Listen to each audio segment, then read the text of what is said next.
Author, A True Story by Helen Lester.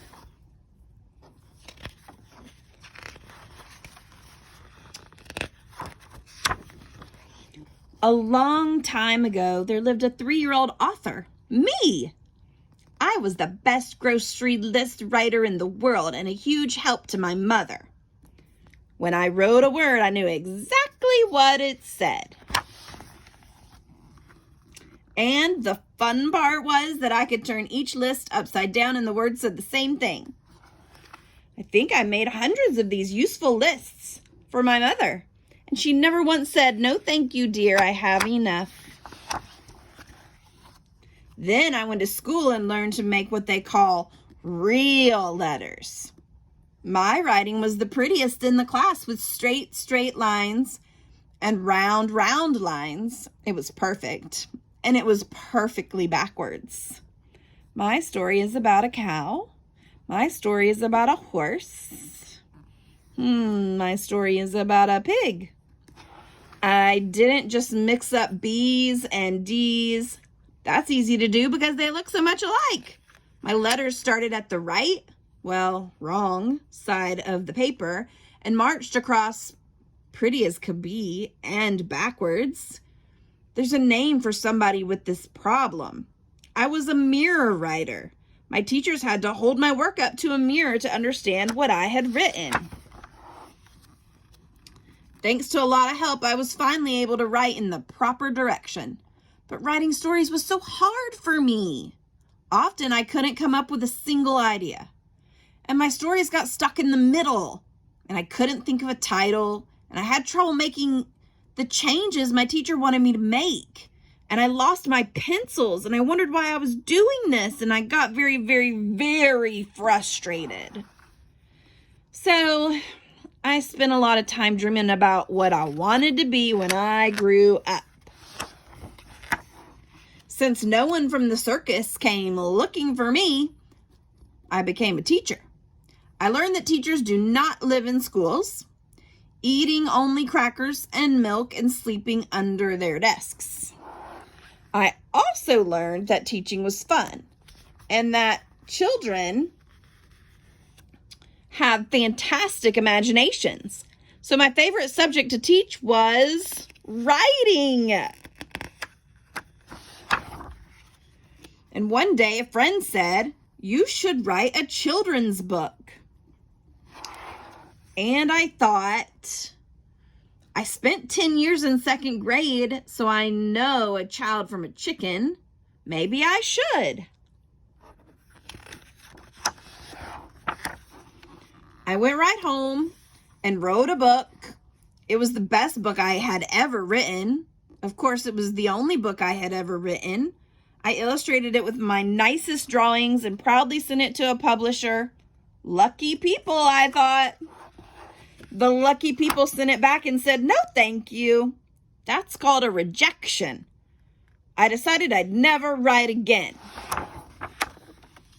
Until the next day, when I felt better, I wrote a second book and sent it to a different publisher. And the second publisher sent the book back. "No, thank you." I decided I'd never write again. Until the next day, when I felt better, I wrote another book and another and another. Practice must have helped each story get a little better. For on my 7th try, no book came back. Just a yes, please. That's called an acceptance. I was beside myself with joy and excitement. I was the first author I had ever met. I drew pictures for my first book, and I did the pictures for this book, but usually I work with an illustrator who has been to art school and who can draw bicycles and refrigerators and pigs. This talented person draws what I would if I could. My pig. My illustrator's pig.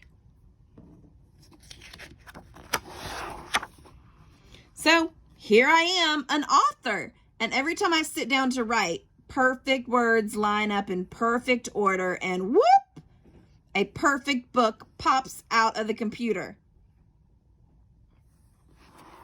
Well, not exactly.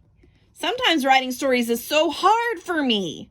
I can't come up with a single idea, and my stories get stuck in the middle. And I can't think of a title, and I have trouble making the changes my editor wants me to make. And I lose my pencils, and I wonder why I'm doing this. And I get very, very, very frustrated.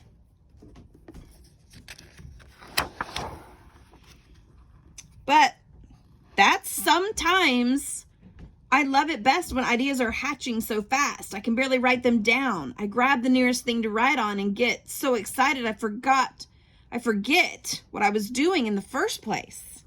The ideas that come in the middle of the night are hard to read the next day. Not all of the ideas are useful. I keep a whole box full of fizzled thoughts and half-finished books. I call it my fizzle box. Whenever I need an idea, I can go to the box and find wonderful things. Just the name I needed, a funny word, a wise lesson.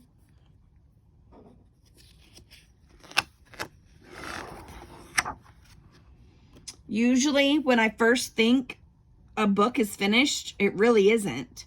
I keep going over the story again and again, looking for ways to make it better. With little changes here and there, I do this until the book has to be printed. Then it's too late to do anything more. The curious rodent. The rodent was curious. Nope. The rodent trembled with curiosity from his teeth to his tail. Cross that out. The rodent trembled with curiosity from teeth to tail.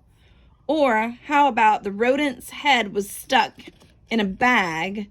Could his curiosity have led to this? I used to think that writing had to be done at a special time while sitting at a desk. But slowly I discovered that I could write anytime and anywhere. I especially like to write when I'm bored because then I'm not anymore. Are we there yet? Try writing. Okay. Of course, writing anytime, anywhere, sometimes means writing on anything.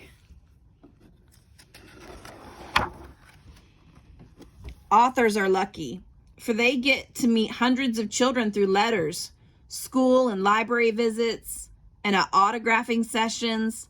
I didn't always like autographing books. The first time I autographed, my table was next to a table of a very famous author, and I was not a very famous author. Her line had no end. Mine had no beginning.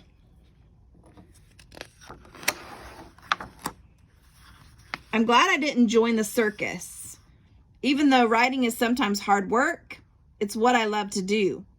I never dreamed I'd become an author, so this is better than a dream come true.